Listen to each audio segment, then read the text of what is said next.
ইয়া নিসাআন নাবিয়্যি লাস্তুন্না কাআহাদিম মিনান নিসা।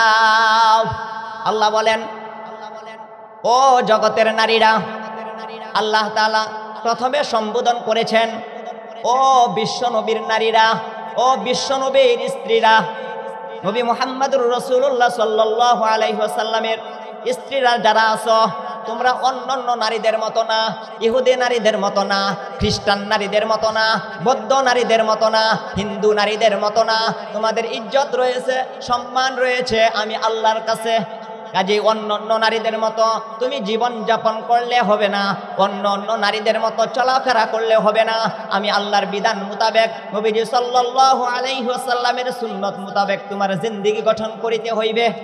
আল্লাহ তাআলা আয়াতের মধ্যে ডাইরেক্ট সম্বোধন করেছেন বিশ্ব নবীর বিবিগণকে, আর ইনডাইরেক্ট সম্বোধন করেছে সমস্ত মুমিন নারীগণকে। আল্লাহ তাআলা ইনডাইরেক্ট সম্বোধন করিয়া বলেন, ইয়া নিসাআন নাবিয়্যি লাস্তুন্না কাআহাদিম মিনান নিসা। আল্লাহ বলেন, ও জগতের নারীরা, তোমরা অন্যান্য নারীদের মতো না, ইহুদি নারীদের মতো না, খ্রিস্টান নারীদের মতো না, বৌদ্ধ নারীদের মতো না। তোমাদের ইজ্জত রয়েছে, সম্মান রয়েছে। তোমরা হইলে মুসলমান নারী। মুসলমান নারী আর অন্যান্য ধর্মের নারী বেশ কম আছে না? নাই, বেশ কম আছে, আকাশ পাতাল ব্যবধান। আল্লাহ বলেন তারপরে, ইনিত্তাকাইতুন্না ফালা তাখদা'না বিল কওল ফায়াতমা'আল্লাযী ফী কলবিহি মারাদু ওয়া কুলনা কওলাম মা'রুফা।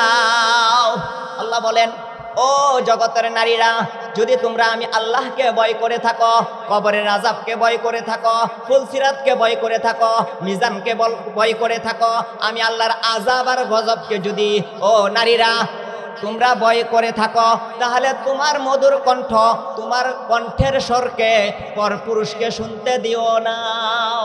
এটা কার আদেশ? আল্লাহর আদেশ। আল্লাহ বলেন, ইনিত্তাকাইতুন্না ফালা তাখদা'না বিল কওল। ও নারীরা, যদি তোমরা আমি আল্লাহকে ভয় করে থাকো, তোমাদের মধুর কণ্ঠ পরপুরুষকে শুনতে দিও না। কণ্ঠ পরপুরুষকে শোনাইও না। এখন প্রশ্ন হইল, পরপুরুষ কারা? নারীদের জন্য পুরুষ হইল দুই প্রকার। কয় প্রকার? একটা হইল এগানা আর একটা হইল বেগানা। এগানা পুরুষ কারা?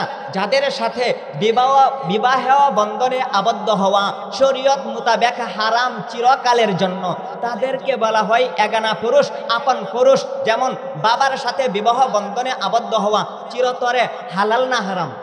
হারাম। আপন ভাইয়ের সাথে, আপন চাচার সাথে, আপন দাদার সাথে, আপন নানার সাথে, আপন বাতিদার সাথে বিবাহ বন্ধনে আবদ্ধ হওয়া মহিলার জন্য চিরতরে হারাম। যাদের সাথে বিবাহ বন্ধনে আবদ্ধ হওয়া চিরতরে হারাম, তাদেরকে বলা হয় এগানা পুরুষ, অর্থাৎ মহিলার আপন পুরুষ। আপন পুরুষের সাথে কণ্ঠের পর্দা করিতে হইবে না। বুঝে আসতেছে কথা? ধারাবাহিক শুনবেন তাফসীরের আলোকে। এই কথা আল্লাহ বলেন, ইনিত্তাকাইতুন্না ফালা তাখদা'না বিল কওলি ফায়াতমা'আল্লাযী ফী কলবিহি মারাদু ওয়া কুলনা কওলাম মা'রুফা। আল্লাহ বলেন, ও জগতের নারীরা, যদি তোমরা আমি আল্লাহকে ভয় করে থাকো, তোমার মধুর কণ্ঠ পরপুরুষকে শুনাইও না। পরপুরুষ কারা? যাদের সাথে বিবাহ বন্ধনে আবদ্ধ হওয়া শরীয়ত মোতাবেক জায়েজ হালাল, তাদেরকে বলা হয় বেগানা পুরুষ, পরপুরুষ। তাদেরকে কি বলা হয়? যেমন চাচাতো ভাই এগানা না বেগানা? বেগানা। চাচাতো বোন চাচাতো ভাইয়ের সাথে বিবাহ বসতে পারবে কিনা? খালাতো ভাই এর সাথে বিবাহ বন্ধনে আবদ্ধ হওয়া জায়েজ কিনা? জায়েজ। যেমন মামাতো ভাই ফুফাতো বোন, ফুফাতো ভাই মামাতো বোন, এদের সম্পর্ক হলো বেগানা। এগানা না বেগানা? যেমন যেমন ভাবির সাথে সম্পর্ক দেবরের, এটা এগানা না বেগানা? বেগানা। তার সাথে কণ্ঠের পর্দা করতে হবে। যেমন বিআই বিআইনের সম্পর্ক হইল বেগানা। এমনই ভাবে আমাদের যদি সর্বোচ্চ ক্ষমতায় যিনি থাকেন প্রধানমন্ত্রী উনি জনগণের জন্য এগানা না বেগানা? এমপি নি, মন্ত্রী নি, চেয়ারম্যান নি, মেম্বার নি জনগণের জন্য এগানা না বেগানা? বন্যা করে বেগানা। তাহলে বেগানা নারী যখন কথা বলবে তখন তার কণ্ঠের পর্দা করিতে হইবে। আশা ব্যাংকের চাকুরিজীবী নি অথবা মাস্টার নি, আছে না নাই? তো তাদের কণ্ঠের পর্দা করতে হবে। আল্লাহ নারীদেরকে সম্বোধন করিয়া কোন ইনিত্তাকাইতুন্না ফালা ফালা তাখদানা বিল কওলি ফায়াতমাআল্লাযী ফি কলবিহি মারাদ। ও জগতের নারীরা, যদি তোমরা আমি আল্লাহকে ভয় করে থাকো, যাদের সাথে বিবাহ বন্ধনে আবদ্ধ ওয়া হালাল, তাদের সাথে যদি তুমি কথা বলিতে চাও, তখন তোমার কণ্ঠ পরপুরুষকে শুনাইতে পারবা না, কণ্ঠের পর্দা করিতে হইবে। মহিলাদের জন্য বাংলাদেশের টেকনাফ থেকে তেতুলিয়া পর্যন্ত সমস্ত পুরুষই হইল বেগানা, ইল্লা এগানা। এগানা ছাড়া যত বেড়া আছে সব বেড়া ওই বেগানা। এগানা কারা? বাবা, চাচা, মামা, ভাতিজা, দাদা, নানা, এরা হইল এগানা। এদের সাথে মহিলাদের কণ্ঠের পর্দা করিতে হইবে না।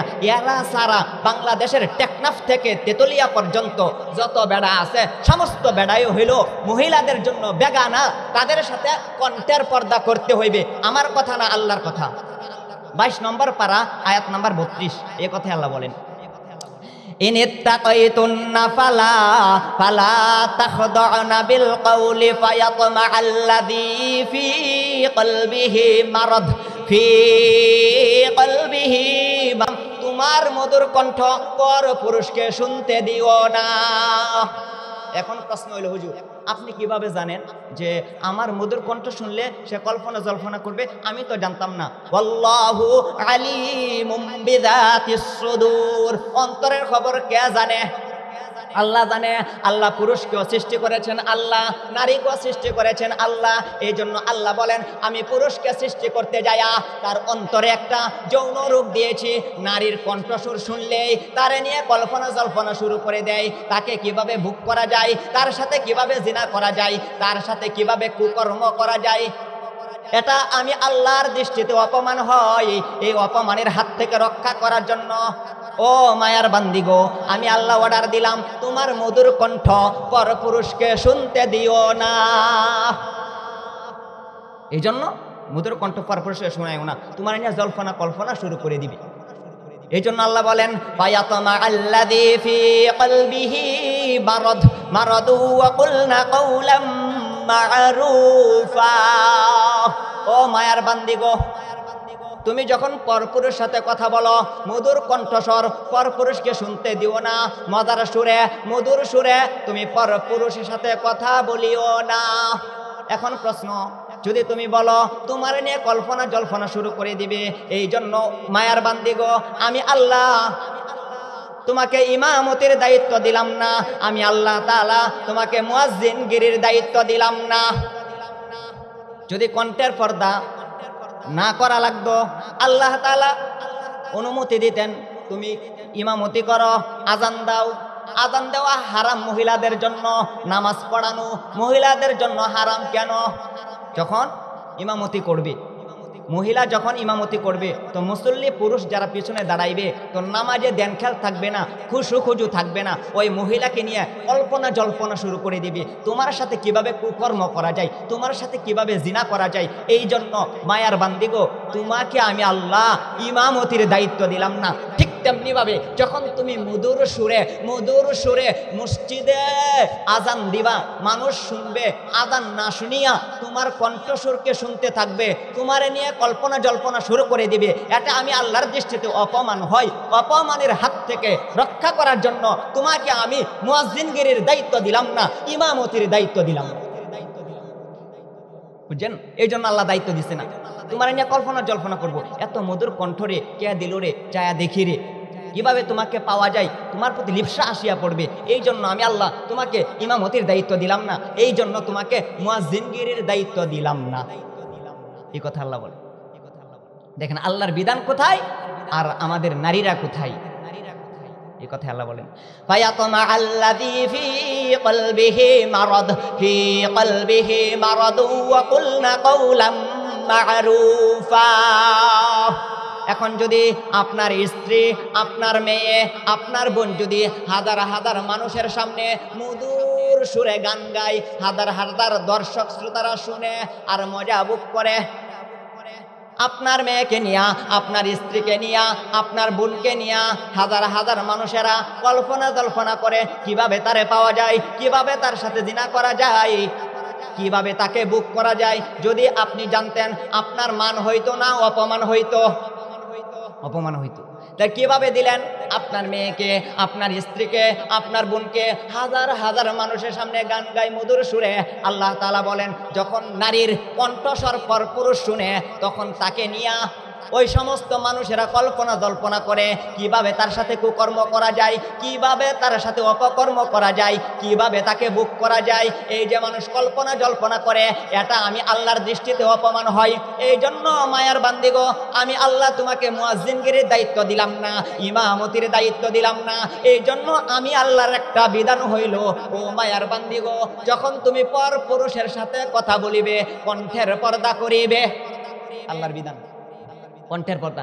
এখন প্রশ্ন হইল হুজুর, তাহলে পর পুরুষের সাথে কথা বলবো কিভাবে? আল্লাহ শেষে বলেন ওয়াকুলনা কাউলাম মা'রুফা, সোজা কথা বলবা, স্পষ্ট কথা বলবা, নিষেধ না, কথা কোয়া যাবে না, প্রয়োজন মোতাবেক কথা বলবা। তাহলে কণ্ঠ চার প্রকার, কয় প্রকার? চার প্রকার। একটা হলো সাধারণ মিঠা, পুরাপুরি মিঠা, সামান্যতম কর্কশ, পুরাপুরি কর্কশ। কয়টা কইলাম? কথার আওয়াজ, ভয়েস কয় প্রকার? চার প্রকার। সামান্যতম মিঠা, পুরাপুরি মিঠা, সামান্যতম কর্কশ, পুরাপুরি কর্কশ। সামান্যতম মিঠা বাদ, পুরাপুরি মিঠা বাদ, আর সামান্যতম কর্কশ থাকবে, পুরাপুরি কর্কশ বাদ। একজন বেগানা পুরুষ কোনো প্রয়োজনে আপনার কাছে ফোন দিল বা কোনো প্রয়োজনে কথা বলতে হবে, আর যদি খারাপ ব্যবহার করেন, হ্যাঁ কেন ফোন দিয়েছেন, কি বলবেন বলেন, যদি এভাবে রাগ দেখায় কথা বলেন, যেহেতু আল্লাহ বলছেন নরম কণ্ঠে কথা বলা যাবে না, কণ্ঠের পর্দা করতে হবে, এই কারণে যদি খারাপ ব্যবহার করেন, বদমেজাজ দেখায় কথা বলেন, বলেন কি বলবেন বলেন, এভাবে যদি বলেন, তাহলে অন্য একটা পুরুষের অন্তরে কষ্ট যাবে কি যাবে না? মানুষকে কষ্ট দেওয়া জায়েজ না জায়েজ নাই? জায়েজ নাই। হালাল না হারাম? হারাম মানুষের অন্তরে কষ্ট দেওয়া। আল্লাহ সূরাতুল বুরুজ আয়াত নাম্বার 10 আল্লাহ বলে ইন্নাল্লাযীনা ফাতানুল মুমিনিনা ওয়াল মুমিনাতি সুম্মা লাম ইয়াতুবু ফালাহুম আযাবু জাহান্নাম ওয়া লাহুম আযাবুল হারিক। আল্লাহ বলেন ও মায়ার বান্দিগো, তুমি যখন বেগানা একটা পুরুষের সাথে কথা বলবা, এই বলে তুমি কর্কশ আওয়াজ ব্যবহার করবা না, অনর্থক একটা বেগানা পুরুষের অন্তরে কষ্ট দিবা না। যদি কষ্ট দাও তাহলে আমি আল্লাহ তোমাকে জাহান্নামের আগুনে জ্বালাইব। এদিক দিয়ে বলতেছেন যে মধুর কণ্ঠ শোনাইবা না, অন্য আয়াতে আল্লাহ বলতেছেন তাই বলে তুমি একটা বেগানা পুরুষকে অযথা কষ্ট দিতে পারবা না। পড়ছেনি বিপদ। এই জন্য কণ্ঠ হইল চার প্রকার। সামান্যতম মিঠা বাত, পুরাপুরি মিঠা বাত, সামান্যতম কর্কশ থাকবে, পুরাপুরি কর্কশ বাত। সামান্যতম কর্কশ আওয়াজের দিকে মাইল হইয়া একজন মা তার ছেলের সাথে যেভাবে কথা বলে ওইভাবে কথা বলবে। একজন মা তার ছেলের সাথে যেভাবে কথা বলে ওইভাবে কথা বলবে। জি বলো বাবা কি হয়েছে, এই যে একটা স্বাভাবিক কথা বলে ওইভাবে কথা বলবে। আর মধুর কণ্ঠ কোনটা? হ্যালো, কেন ফোন দিয়েছেন বলেন। এই যদি এই যে রসের রসের সুর, মধুর মধুর সুর, এটা আল্লাহ নিষেধ করেছেন, এটা আল্লাহ হারাম করেছেন। কোনো মা কি তার সন্তানের সাথে বলে বাবা বলো কি হয়েছে তোমার, বলো বাবা, এভাবে বলে? এই মধুর কণ্ঠ ব্যবহার করে কি হয়েছে বাবা বল, কি সমস্যা তোমার বলো। এই যে একটা স্বাভাবিক কণ্ঠ ব্যবহার করে, এই সামান্যতম কর্কশ আওয়াজের দিকে মাইল হইয়া বেগানা পুরুষের সাথে কথা বলিতে হইবে, এতে তোমার গুনাহ হবে না। এটা বুঝছেননি? তাহলে সামান্যতম মিঠা বাত, পুরাপুরি মিঠা বাত, সামান্যতম কর্কশ আওয়াজের দিকে মাইল হইয়া কথা বলিতে হইবে, পুরাপুরি কর্কশ আওয়াজও ব্যবহার করা যাবে না। এই আল্লাহর বিধান, এই কথা আল্লাহ বলছেন ইয়া নিসাআন নাবিয়্যি লাস্তুন্না কাআহাদিম মিনান নিসা ইন ইত্তাকাইতুন্না ফালা তাখদা'না বিল কাউলি ফায়াতমা'আল্লাযী ফি কলবিহি মারাদ ওয়া কুলনা কাওলাম মা'রুফা। আল্লাহ বলেন, ও মায়ার বান্দি গো, তুমি অন্যান্য নারীদের মতো না, তোমার ইজ্জত রয়েছে, সম্মান রয়েছে। যদি তুমি আমি আল্লাহকে ভয় করো, আমি আল্লাহর জাহান্নামকে ভয় করো, আমি আল্লাহর আযাব আর গজবকে যদি তুমি ভয় করে থাকো, তোমার মধুর কণ্ঠ পর পুরুষকে শুনতে দিও না। যদি তোমার মধুর কণ্ঠ পর পুরুষকে শুনতে দাও, তোমাকে নিয়ে কল্পনা জল্পনা শুরু করে দিবে। এটা আমি আল্লাহর দৃষ্টিতে অপমান হয়। অপমানের হাত থেকে রক্ষা করার জন্য বললাম, ও মায়ার বান্দিগো, তোমার মধুর কণ্ঠ পর পুরুষকে শুনতে দিও না। সোজা কথা বলো, স্পষ্ট কথা বলো। এই হলো কণ্ঠের পর্দা, এক নাম্বার। কার সাথে করবে, কিভাবে করবে, এই হলো এক নাম্বার। সূরাতুল আহজাব আয়াত নাম্বার 32। এলো কণ্ঠের পর্দা, একটা গেল। নবীজি সাল্লাল্লাহু, একটা ঘটনা শোনাই। নবীজি সাল্লাল্লাহু আলাইহি ওয়াসাল্লাম এর বাড়িতে হযরত আলী রাদিয়াল্লাহু তাআলা আনহু এবং ফাতেমা রাদিয়াল্লাহু তাআলা আনহা গেলেন। যা দেখতেছেন নবী করিম সাল্লাল্লাহু আলাইহি ওয়াসাল্লাম ফুফে ফুফে কাঁদছেন। আলী রাদিয়াল্লাহু তাআলা আনহু বলেন, ইয়া রাসূলুল্লাহ, ইয়া হাবিবাল্লাহ, আপনার উপর আমার পিতামাতা কুরবানি হোক, একটু দয়া করে বলুন না, এমন ভাবে ফুফে ফুফে কেন কাঁদছেন? আল্লাহর নবী বলেন, আলী, আমি যখন মেরাজে গিয়েছিলাম 6 প্রকার নারীকে জাহান্নামের আগুনে জ্বলতে দেখেছি। এটা যখন আমার মনে হয়, স্মরণ হয়, অটোমেটিক আমার চোখ দিয়ে অস্ত্র বাহির হয়ে যায়, কান্না চলে আসে। ফাতেমা রাদিয়াল্লাহু তাআলা আনহা বলেন, আব্বা জান, একটু দয়া করে যদি বলতেন কোন কর্মের কারণে, কোন অপরাধের কারণে এভাবে 6 প্রকার নারীকে জাহান্নামের আগুনে শাস্তি দেওয়া হচ্ছে। আল্লাহর রাসূল বলেন, প্রথম প্রকার নারীকে এমনভাবে শাস্তি দেওয়া হচ্ছে, তার মাথার চুলের সাথে জাহান্নামের আগুনের সাথে ঝুলন্ত, মাথার মস্তিষ্ক ফুটন্ত পানির মতো টকবক করছে। আল্লাহর রাসূল বলেন, এরা ওই সমস্ত নারীরা যারা হাটে বাজারে রাস্তাঘাটে বাহির হইয়া যাইতো, মাথার মধ্যে কাপড় দিত না, মাথাকে না ডাকিয়াই হাটে বাজারে রাস্তাঘাটে ঘোরাফেরা করত। তাদেরকে দেখেছি সিও চুলের সাথে জাহান্নামের আগুনের সাথে ঝুলন্ত, মাথার মস্তিষ্ক ফুটন্ত পানির মতো টকবক করছে। আল্লাহর নবী বলেন, দ্বিতীয় প্রকার নারীদেরকে আমি এমন অবস্থায় দেখেছি, সিও জিহ্বার সাথে জাহান্নামের আগুনের সাথে ঝুলন্ত অবস্থায় জ্বলছে। আল্লাহর রাসূল বলেন, এরা হলো ওই সমস্ত নারীরা যারা স্বামীর সাথে বাকবিতণ্ডতা আচরণ করত, স্বামীর সাথে বেয়াদবিমূলক আচরণ করত, স্বামীর সাথে ঝগড়া বিবাদে লিপ্ত থাকত। ওই সমস্ত নারীদেরকে দেখেছি তাদের জিহ্বার সাথে জাহান্নামের আগুনের সাথে ঝুলন্ত অবস্থায় জ্বলছে।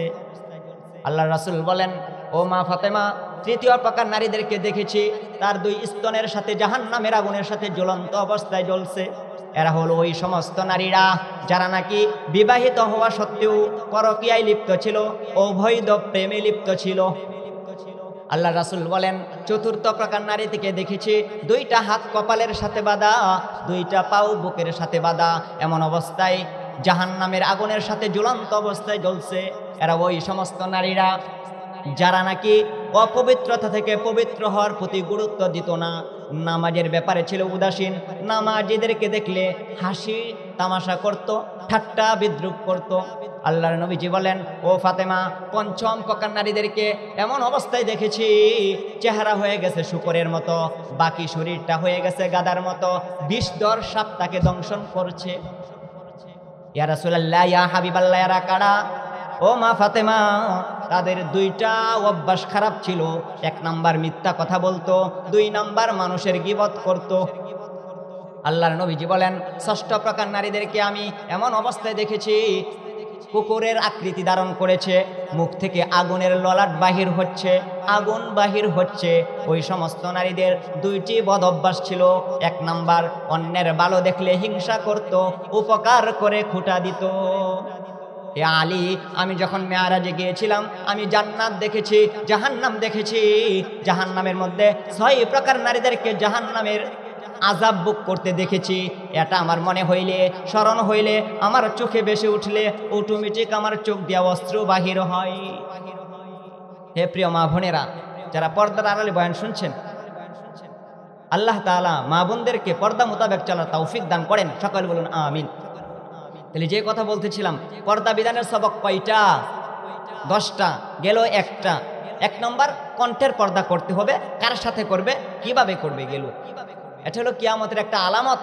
বেপর্দা বেড়ে যাবে, জিনা ব্যভিচার বেড়ে যাবে সমাজে, আছে না নাই? এক কবি বলেন, কিয়ামতের আলামত এসে গেছে, তাই তো ঘরের নারী রাস্তায় নেমেছে। ঠিক না বে ঠিক? কিয়ামতের আলামত এসে গেছে, তাই তো ঘরের নারী রাস্তায় নেমেছে। বোরকা পরা বোরকা ছাড়া হাট বাজারে ঘুরে তারা, কেউ বা আবার বোরকা পরে মুখটা খোলা রেখেছে। কিয়ামতের আলামত এসে গেছে, তাই তো ঘরের নারী রাস্তায় নেমেছে।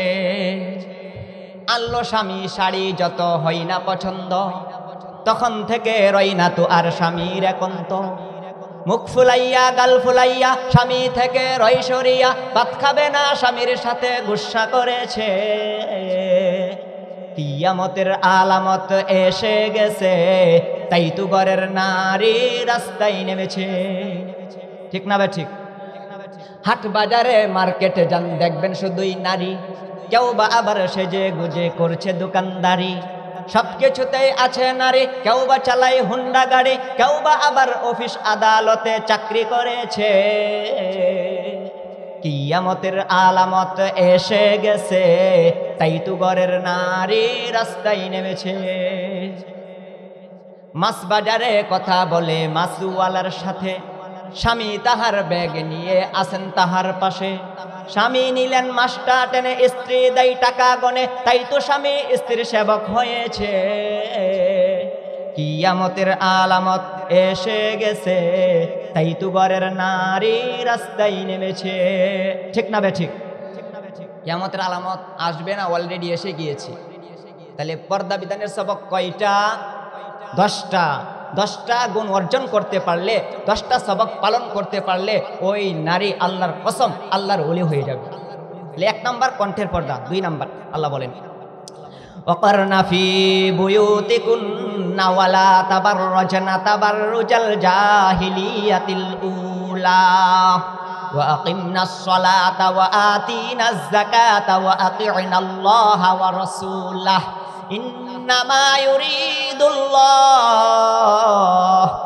ইন্নামা ইউরিদুল্লাহু লিইউযহিবা আনকুমুর রিজসা আহলাল বাইতি ওয়া ইউতাহহিরাকুম তাতহীরা। আল্লাহ বলেন, ও জগতের নারীরা, তোমরা তোমাদের ঘরের ভিতর অবস্থান করো। তোমরা জাহিলিয়াতের যুগের নারীদের নেই ঘর থেকে বেপরদা হইয়া বাহির হইও না। কোথায় অবস্থান করো? তোমাদের কর্মস্থল হলো তোমাদের ঘরের ভিতর। তুমি স্বামীর খেদমত করবে ঘরের ভিতর থাকিয়া, সন্তান লালন পালন করবে ঘরের ভিতর থাকিয়া, এমনিভাবে স্বামীর ধন সম্পদের হেফাজত করবে ঘরের ভিতর থাকিয়া। এটা তোমার জেলখানা না গো, এটা তোমার বন্দিশালা না। বলে মোল্লা মৌলবীরা, হুজুররা মহিলাদেরকে জেলের ভিতর রাখতে চাই, আবদ্ধ করে রাখতে চাই। এটা তোমার আবদ্ধ ঘর না, এটা তোমার জেলখানা না। জেলখানা চাইলে এমপি মন্ত্রী যাদের সংসদে কাজকর্ম করে না, এটা কি কোনো মাঠ হাউর নাকি 4 দেওয়াল বিশিষ্ট ঘর? 4 দেওয়াল বিশিষ্ট ঘর। মেম্বার চেয়ারম্যান যে পরিষদ বসে, এটা কি কোনো মাঠ নাকি 4 দেওয়াল বিশিষ্ট ঘর? 4 দেওয়াল বিশিষ্ট ঘর, এটা হলো তার কর্মস্থল। ঠিক তেমনি ভাবে স্কুল কলেজ ভার্সিটিতে যারা লেখাপড়া করে, এটা কি কোনো মাঠের মধ্যে না, 4 দেওয়াল বিশিষ্ট ঘরের মধ্যে। 4 দেওয়াল বিশিষ্ট ঘরের মধ্যে এটা হলো তার কর্মস্থল, পড়ালেখার জায়গা।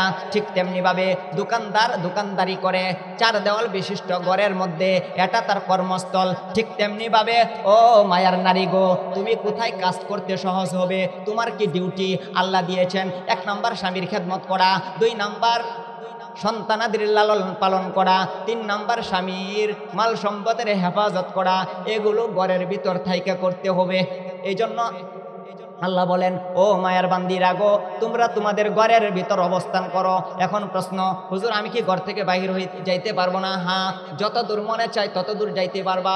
তবে আল্লাহ তাআলা বলেছেন 3টা শর্তে যাইতে পারবা। 3টা কারণের কোনো একটা কারণ দেখা দিলে যত দূর মন চাই তত দূর যাইতে পারবা।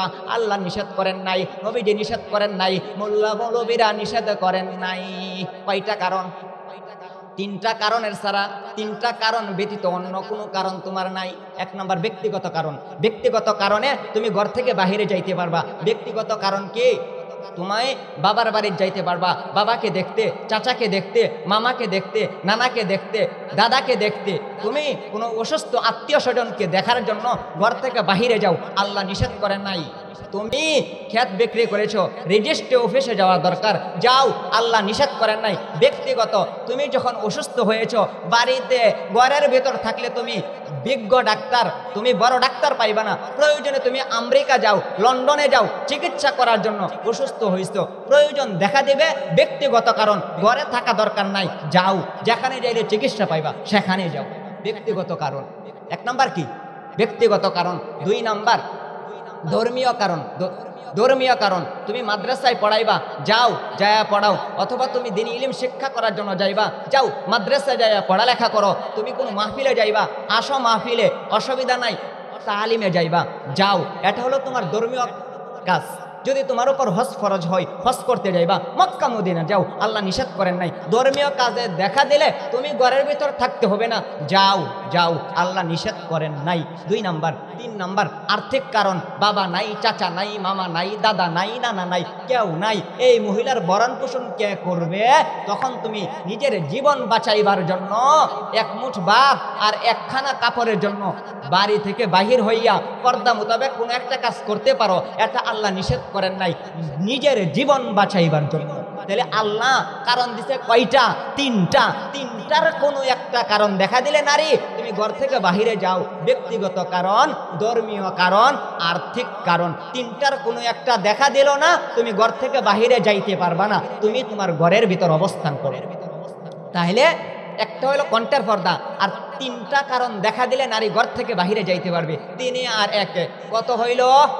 চার। এই চারটা। আরো রইল কয়টা? ছয়টা। আর বাকি রইল কয়টা? ছয়টা। এই জন্য আয়াতের এই যে বললাম আর্থিক কারণ, আর্থিক কারণ বোঝার আগে আমাদের একটা ভূমিকা জানতে হবে। চার প্রকার মানুষকে সরকার বিনা পরিশ্রমে ভাতা দেওয়া সরকারের দায়িত্ব। যদি কোনো দেশের সরকার গণ্ড মূর্খ হয় আর জালেম হয়, সে না জানে কিয়ামতের দিন আল্লাহর দরবারে আসামির কাঠগড়ায় জবাব দেওয়া লাগবে। কয় প্রকার মানুষকে সরকার বিনা পরিশ্রমে ভাতা দেওয়া সরকারের দায়িত্ব? চার প্রকার। কয় প্রকার? চার প্রকার। এক নম্বর, অসহায় শিশু। যে শিশুর মা নাই, বাবা নাই, চাচা নাই, দাদা নাই, নানা নাই, মামা নাই, কেউ নাই তার ভরণ পোষণ দেওয়ার। সবাই ধরেন অ্যাক্সিডেন্টে মারা গেল, এই অসহায় শিশুর ভরণ পোষণ দেওয়া কার দায়িত্ব? সরকারের দায়িত্ব।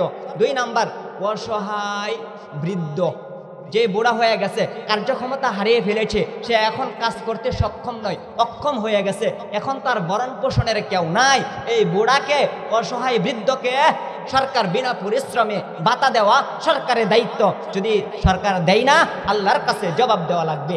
তিন নম্বর, অসহায় যুবক। যেই যুবক অ্যাক্সিডেন্টে পাও ভেঙে গেছে, হাত ভেঙে গেছে, এমন যুবক আছে না? অথবা প্যারালাইসিস হয়ে গেছে, ওই অসহায় যুবককেও সরকার বিনা পরিশ্রমে ভাতা দেওয়া সরকারের দায়িত্ব। নাম্বার 4, অসহায় যুবতী। অসহায় যুবতী, যেই যুবতীর ভরণ পোষণ দেওয়ার কেউ নাই, বাবা নাই, চাচা নাই, দাদা নাই, নানা নাই, কেউ নাই ভরণ পোষণ দেওয়ার, কেউ নাই ভরণ পোষণ দেওয়ার। কিন্তু নারী সুস্থ আছে, সুঠাম দেহের অধিকারী, ইচ্ছা করলে বাহিরে যায়া কাজ করতে পারে, ইচ্ছা করলে সে গার্মেন্টসে যায় চাকরি করতে পারে। তারপরও যেহেতু তার ভরণ পোষণের কেউ নাই, কিন্তু নারীটা হলে সুস্থ, সুঠাম দেহের অধিকারী, ইচ্ছা করলে চাকরি করতে পারে না। ইসলাম বলেছে না, তোমার চাকরি করার দরকার নাই, তুমি তোমার ঘরের ভিতর অবস্থান করো, তুমি তোমার ঘরের ভিতর অবস্থান করো, তোমার ভরণ পোষণের ব্যবস্থা করবে সরকার। যদি কোনো দেশের সরকার করে না, ওই সরকারকে আল্লাহর দরবারে আসামির কাঠগড়ায় জবাব দেওয়া লাগবে। হুজুর আয়েশা পড়ছেন, আমাদের প্রধান মেহমান। তো হুজুর অনেক দূর থেকে আসছেন, তো আমরা তো ইনশাল্লাহ আখিরি মুনাজাত করে যাব। তো বাহিরে যারা আছে সবাই ভেতরে চলে আসি। হুজুর অনেক দূর থেকে আসছেন সফর করে। মান কানা ইউমিনু বিল্লাহি ওয়াল ইয়াউমিল আখির ফালইউকরিম দাইফা। নবী করিম সাল্লাল্লাহু আলাইহি ওয়াসাল্লাম বলেন যে আল্লাহকে বিশ্বাস করে, পরকালকে বিশ্বাস করে, সে যেন মেহমানের সম্মান করে। তাহলে আপনারা মেহমান না মেজবান? আপনারা তো মেজবান, ঠিক নি? এলাকার মানুষ তো, হুজুর ঢাকা থেকে আসছে, মুসাফির মানুষ, দোয়া করলে ডাইরেক্ট কবুল, ঠিক না? তো হুজুর দোয়া করবে, তাহলে মানুষ এত ছত্রভঙ্গ কেন? বাইরে যারা আছেন আপনারা দয়া করে প্যান্ডেলের ভিতর চলে আসুন। হুজুর মুসাফির মানুষ দোয়া করবে, আল্লাহ ডাইরেক্ট কবুল করবেন। নবীজি বলেন 3 ব্যক্তির দোয়া ডাইরেক্ট কবুল হয়। এর মাঝে একটা কি, যে মুসাফির, আবার পিতা মাতার দোয়া, আরেকটা হলো যে মাজলুম। তো হুজুর মুসাফির মানুষ, হুজুরকে আমরা অবশ্যই একরাম করব, সম্মান করব। কাজে যারা বাহিরে আছে সবাই ভিতরে চলে আসি। আর আমি যে বিষয়ে আলোচনা করতেছিলাম, ইসলামে নারীর পর্দার বিধানের সবক 10টা। একটা হলো কণ্ঠের পর্দা, আর 3 কারণে নারী ঘর থেকে বাহিরে যাইতে পারবে। 3 আর 1 কত হইল 4। তারপর নারী ঘরের ভিতর থাকলে 3টা, ঘর থেকে বাহির হইলে 3টা, তাই রইল কয়টা? 6টা। আল্লাহ যদি বাঁচা আর মাদ্রাসা টিকে থাকবে ইনশাল্লাহ কিয়ামত পর্যন্ত। আপনারা চান না? যে মাহফুজ ভাই আমরা একসাথে পড়ালেখা করেছি, একটু আগে বয়ান করলেন মুফতি সাজিদুর রহমান অলিপুরি সাহেব, উনি আর আমি একসাথে পড়ালেখা করেছি মাশাআল্লাহ। দুজনে ওই সময়তে উনি তো মাশাআল্লাহ বাস্তাতান ফিল ইলমি ওয়াল জিসমি, আল্লাহ তাআলা ইলমও দিয়েছেন, শরীরও দান করেছেন, ঠিক না? কন্যা কেরে একটু আগে বয়ান করলো, কালেকশন করলো, ওনা আমরা একসাথে পড়ালেখা করেছি মাশাআল্লাহ। কোনো চুক্তি করে না, প্রতিদিনে 2টা-3টা মাহফিল করে। আমরা যখন বড় মির্জাপুর মাদ্রাসায় পড়ালেখা করতাম, তো উনি বয়ান দিয়ে 1 নম্বর হইতাম, আমি 2 নম্বর হইতাম। তো বলতাম ইনশাল্লাহ কোনো একদিন দেখা হবে একই মঞ্চে, একই মাদ্রাসায়, একই মঞ্চে আজকে বয়ান করছি। তো আপনারা অবশ্যই আমাদের জন্য দোয়া করবেন, করবেন তো ইনশাল্লাহ? ইনশাল্লাহ দোয়া চাই। আর হুজুরের আখিরি মুনাজাত শুনে সবাই যাব, ঠিক আছে তো ইনশাল্লাহ? তো যাবো না তো? হাত উঠান যে ইনশাল্লাহ আখিরি মুনাজাত দিয়ে যাব। আল্লাহ তাআলা সকলের আশা বসাকে, আল্লাহ তাআলা এই মাহফিলকে কিয়ামত পর্যন্ত কবুল করেন। আর মাদ্রাসা সম্পর্কে একটা হাদিস বলে যাই, নবীজি সাল্লাল্লাহু আলাইহি ওয়াসাল্লাম বলেছেন, কুন আলিমান আও মুতাআল্লিমান আও মুস্তামিআন আও মুহিব্বান লাম তাকুন খামিসান ফাতাহলিক। ও আমার মায়ের উম্মতের দলেরা, যদি তোমরা জান্নাতে যাইতে চাও, 4টার যে কোনো একটা করো, একটাও করলা না জাহান্নামে যাইবা। 1 নাম্বার কুন আলিমান, জান্নাতে যাইতে চাও 1 নাম্বার আলেম হও, আলেম হও। 1 নাম্বার কি? আলেম হও। আলেম হইতে পারলা না, আলেম হইতে পারলা না, আও মুতাআল্লিমান, আলেমের ছাত্র হও, আলেমের ছাত্র হও। 2 নাম্বারটা পারলা না, 3 নাম্বার রাসূল বলেন আও মুস্তামিআন, আলেমের কাছ থেকে শুনিয়া শুনিয়া আমল করো, শুনিয়া শুনিয়া আমল করো। এত কমজোর, এত দুর্বল, এত পারেন না, রাসূল 4 নাম্বার অপশন দেন আও মুহিব্বান, কমসে কম আলেমদেরকে মহব্বত করো, আলেমদেরকে মহব্বত করো। লাম তাকুন খামিসান ফাতাহলিক, 5ম নাম্বার হয় না, যদি হও তো ধ্বংস হয়ে যাইবা, জাহান্নামে যাইবা। জান্নাতে যাইতে চাইলে আলেম হও, পারলা না ছাত্র হও, পারলা না শুনিয়া শুনিয়া আমল করো। কমাস কম এ সমস্ত হুজুরদের কাছ থেকে বয়ান শুনো, বয়ান শুনিয়া আমল করো, মহব্বত করো। হুজুরের দিকে যদি তাকায়া থাকেন তো আপনাদের সগীরা গুনাহ মাফ হবে। সুবহানাল্লাহ, আরো জোরে কোন। এই জন্য কমসে কম আলেমদেরকে মহব্বত করা। এই তাইলে আমরা হুজুর বয়ান করছিলেন যে আলেম ওলামাদের সাথে তাবলীগে যাবেন। কার সাথে? আলেম ওলামাদের সাথে। আলেম ওলামাদেরকে মহব্বত করবেন, নবীর ওয়ারিস, তাদের সাথে আপনাদের হাসর নাসর হবে, জান্নাত হবে। আল্লাহ তাআলা বুঝার আমল করার তৌফিক দান করেন। আখিরি দাওয়ানা আলহামদুলিল্লাহি রাব্বিল আলামিন। আসসালামু আলাইকুম ওয়া রাহমাতুল্লাহ।